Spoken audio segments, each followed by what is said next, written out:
terminei a aula não, vou continuar. Só quero parar aqui para poder anunciar. Estou trabalhando na Bíblia Ômega Digital. Já lançamos a Santa Bíblia Digital. Aí você pode ver aí, procurar ou buscar, se o Marcelo puder colocar para mim o anúncio ou o link para você entrar lá. Baixe a Bíblia Digital se você tem algum aparelho da Apple. Se tem um telefone da Apple, tem um iPod, você tem, ou menor ou maior, não importa, você tem que ter memória, porque é muito importante. Você, no teu telefone, se não tiver memória, não vai rodar, porque a Bíblia é grandíssima, são 66 livros, mais os adicionais. Então você precisa ter memória, que o irmão baixou, disse, pastor, não roda no seu telefone. Então eu perguntei quanto tinha de memória, ele tinha lá, parece que 13 ou 14 gigas, não, esqueci a palavra aqui. Isso é baixíssimo, não dá para rodar nada, tudo não dá. Se você não tiver memória, você não consegue rodar, porque é uma Bíblia de alto gabarito, de alto nível. Pode acreditar, uma das melhores que está hoje à disposição do público cristão brasileiro, ou português, ou da fala portuguesa, de Angola, Moçambique, e todos que falam a língua portuguesa em vários lugares da terra. Você precisa ter memória no seu telefone, memória no seu iPod, para poder usar esta Bíblia, ok? Então, outro ponto importante dentro desse quinto ponto, não seria bom para o homem estar só, porque ele não experimentaria a santificação do casamento segundo os planos de Deus mediante a igualdade e responsabilidade. Letra A. Por isso jamais experimentaria o perdão, o sacrifício de fé, a paciência e a morte do ego, a compaixão, a piedade e a flexibilidade nas tomadas de decisão. Por que tudo isso, pastor Nelson? Porque isso ele só aprende quando ele está acompanhado. Tanto ele como ela, o homem e a mulher, cada um só vai aprender a utilizar o poder do perdão, experimentar o perdão, se estiver acompanhado. Ele só vai aprender a sacrificar pela fé se ele estiver acompanhado. Ele só vai aprender a ter paciência se ele estiver acompanhado. Ele só vai aprender a matar o ego, a vontade dele, o orgulho, a vaidade pessoal, se ele estiver acompanhado. Ele só vai aprender a compaixão, o poder da compaixão, de ter piedade da outra pessoa, se ele estiver acompanhado. Ele só vai aprender a ter piedade, sentir-se no lugar da outra pessoa, se ele estiver acompanhado. E se ele tiver que tomar uma decisão, ele sempre vai tomar uma decisão geralmente errada, por não ter ouvido do outro lado, o oposto, o lado da moeda oposto, para ele poder ver que flexibilidade ele pode ter com o filho rebelde, né? Com a pessoa que lhe deve, com as pessoas que são suas inimigas, com as pessoas que lhe ameaçam, ou as ameaças da vida, ou as batalhas da vida, ou os processos da vida, ou as tribulações da vida. Ele nunca vai ter capacidade de chegar a uma boa conclusão se ele não tiver esse conselho de dois, que Deus proveu para nós. Terceiro ponto desse quinto ponto é: não saberia o que seria bom para ele mesmo. Ele não saberia o que seria bom para ele mesmo. Quando eu me casei com a Anete, eu era tão religioso, que eu ia para a praia, irmãos, de manga de camisa. Eu tenho fotos, queria mostrar para vocês. Eu tenho fotos, eu de calça de terno, indo para a praia com a minha esposa, e minha esposa me olhava assim, 2, 3 dias de casados, na lua de mel.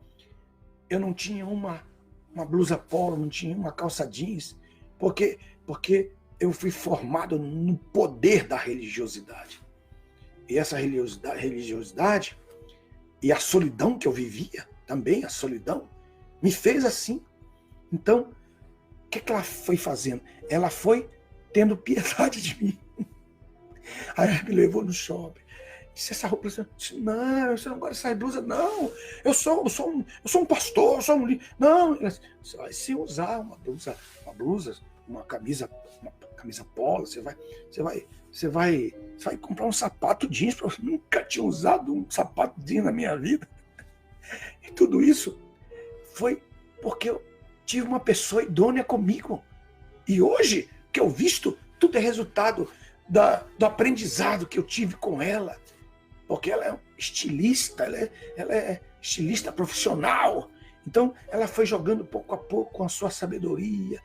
Acabou, claro, vocês nunca me viram mal vestido, dando aula mal vestido. Sempre vou manter esta indumentária, sempre, toda a minha carreira, até Jesus voltar e me levar. Eu vou manter esse bom costume, porque o bom costume vem da parte de Deus. Mas eu também sei me colocar em determinados locais ou circunstâncias, eu sei entrar e sei sair, porque isso eu recebi da minha esposa. Aleluia.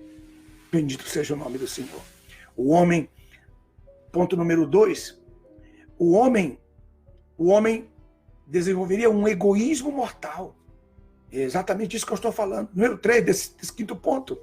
Letra C, o homem não encontraria graça ou favor do Senhor que reinam no coração de uma mulher virtuosa. Isso está em Provérbios, capítulo 18, verso 22, e também o mesmo Gênesis 2:18 que eu acabei de citar.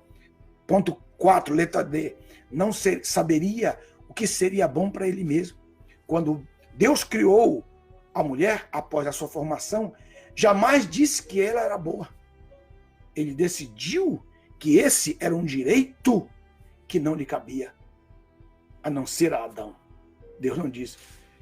E tendo visto Deus, eis que era boa, Deus não disse. Eu respeito Adão. Eu fiz ela para Adão. Quem tem que dizer que ela é boa é ele. Adão, o que você achou? Ela é boa. Ah, meu Deus, eu não quero falar mais desse assunto. Ok. Quando Deus criou a mulher, após a formação, jamais Deus disse que ela era boa. Ele decidiu que esse era um direito que não lhe cabia, a não ser a Adão. Ele é quem deveria dizer se ela era boa ou não, segundo o seu gosto.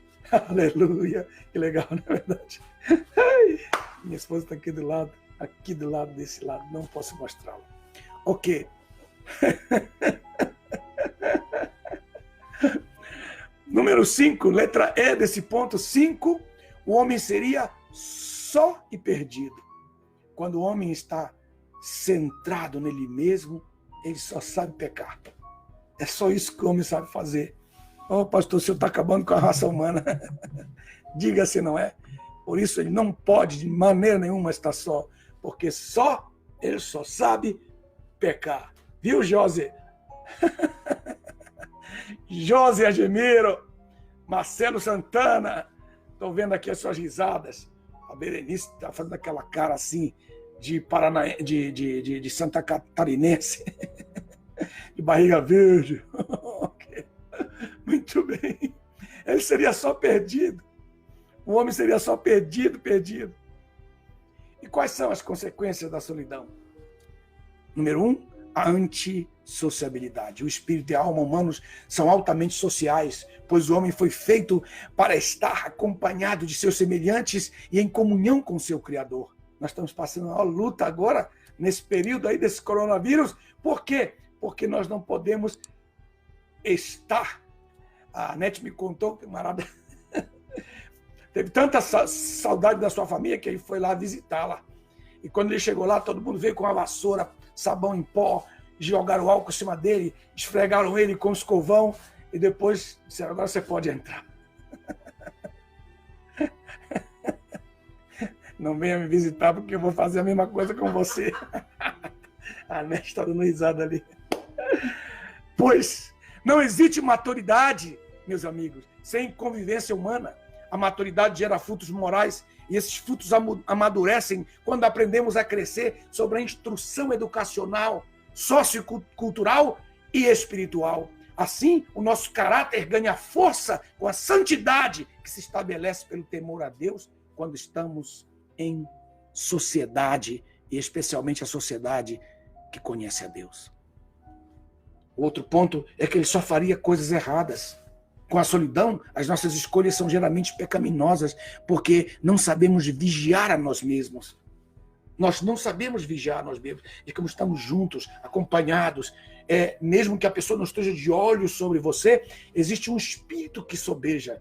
No livro de Malaquias, capítulo 2, diz assim, quando os dois se amam, e quando os dois se agradam, e quando os dois têm comunhão, o espírito dele sobeja. O espírito dele é como se meu espírito saísse aqui do meu... se expandisse no meu corpo para fora, continuasse no meu corpo, mas se expandisse assim uns 5 metros, e você sentisse a presença da pessoa. Eu estava em Houston, eu estava trabalhando na Santa Bíblia Digital, eu estava lá nos meus pensamentos, digitando e escrevendo e tudo. Veio um determinado tempo assim que eu senti meu espírito sobejando, eu senti que a minha esposa estava deitada na cama, e ela não estava deitada na cama, ela estava lá na minha casa, bem longe de mim, mas para mim ela estava ali. Por quê? Isso é um ponto fundamental. Quando o homem está só, suas escolhas são sempre ou geralmente erradas. Com solidão, as escolhas são geralmente pecaminosas, porque não sabemos vigiar a nós mesmos.